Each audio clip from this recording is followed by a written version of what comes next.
Okay, so this is a quick message to Duncan McDougall and other nationalists who have commented on my videos in the past and may be tempted to do so in the future.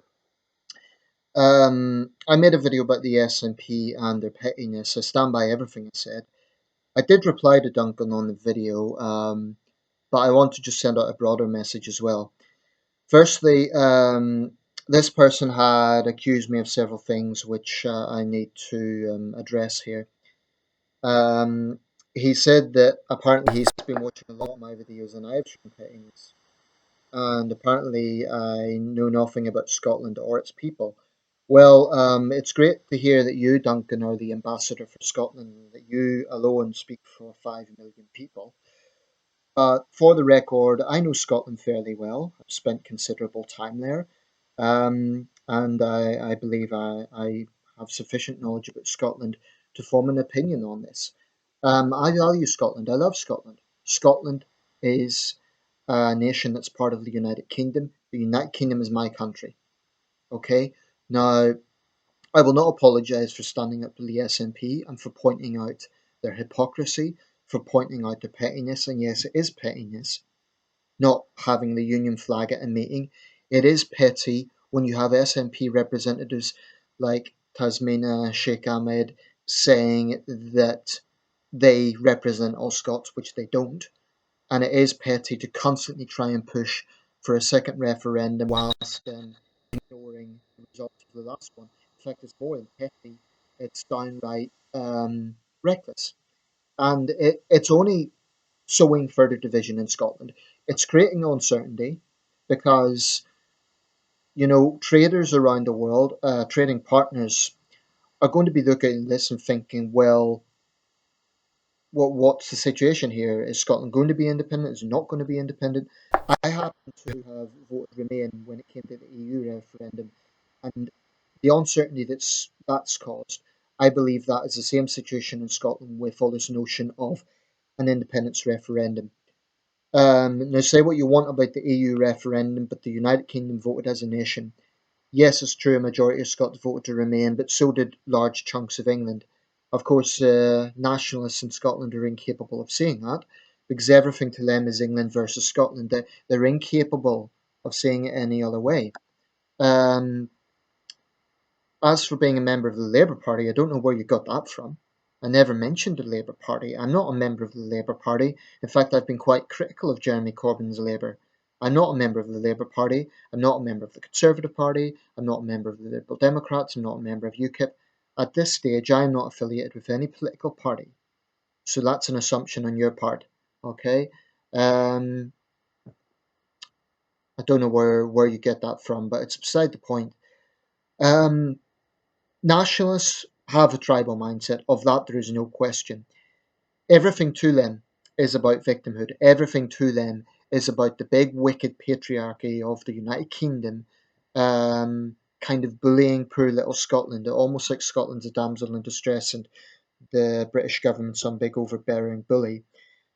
The respect hasn't worked both ways. Nicola Sturgeon has demanded respect. She hasn't given any to either David Cameron or Theresa May. She acts like she's a world leader. She's not a world leader. She is a regional leader. Um, and that's testified by the fact that other governments around the world are not taking the SNP seriously. Why? Because they recognize it as devolved power.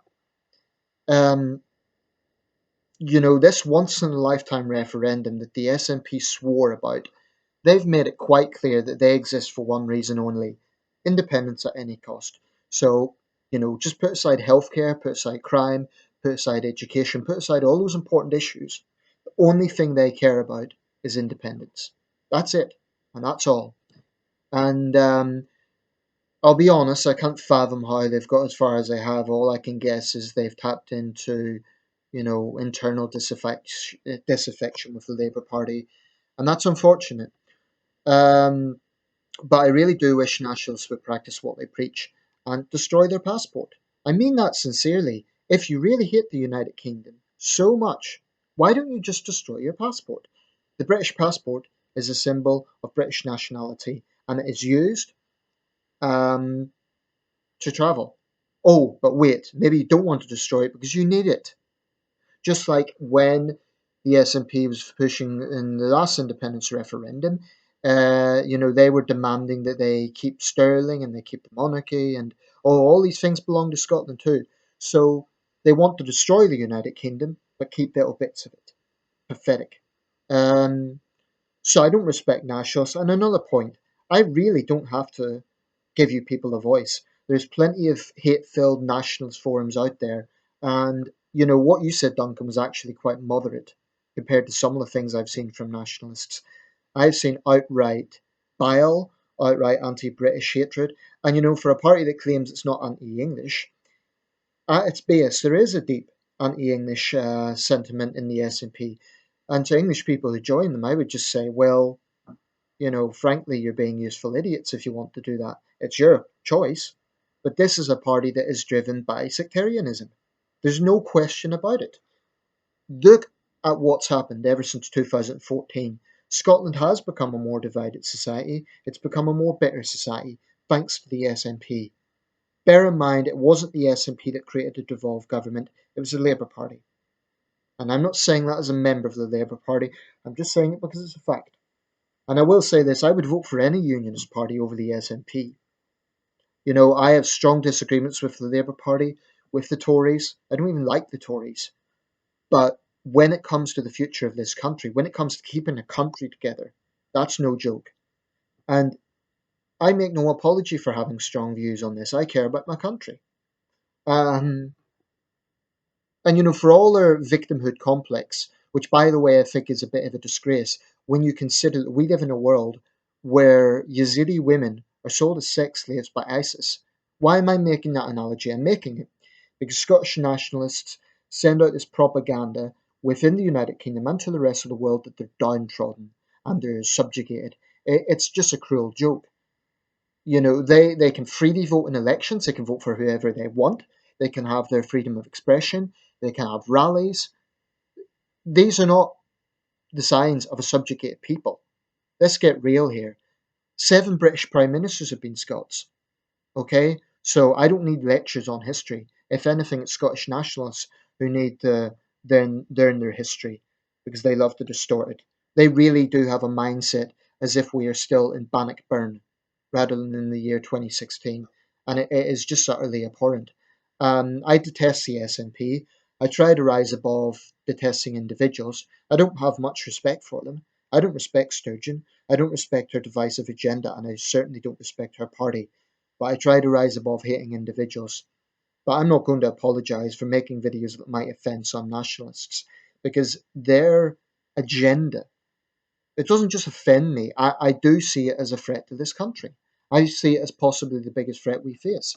And nowhere else in the world, nowhere else in the world would people tolerate this.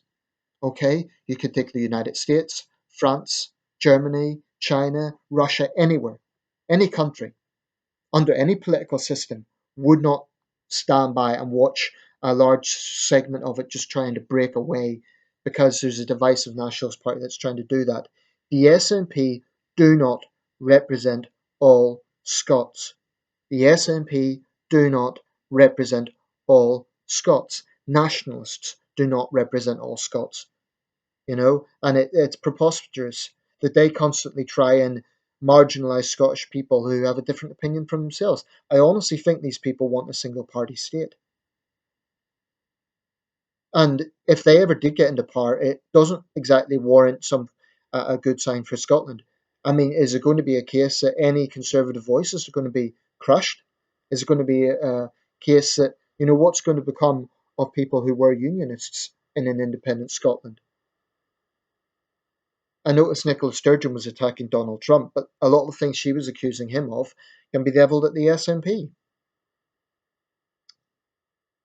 But that, of course, is Sturgeon just trying to be more important than she actually is. Um, I hope this second referendum never happens because all it's going to do is cause division, and I think it's bad for the country. Plus, it would be going back on a pledge, and I think the United Kingdom government should simply refuse it. And if Scotland declares unilateral independence, then I think very few countries would recognise it. And then Sturgeon and her party will realise just what they've done to Scotland, bringing it into the wilderness. Scotland's greatest times have been within the United Kingdom. Let's not forget that. Scotland's Enlightenment, Scotland's Golden Age came within the United Kingdom.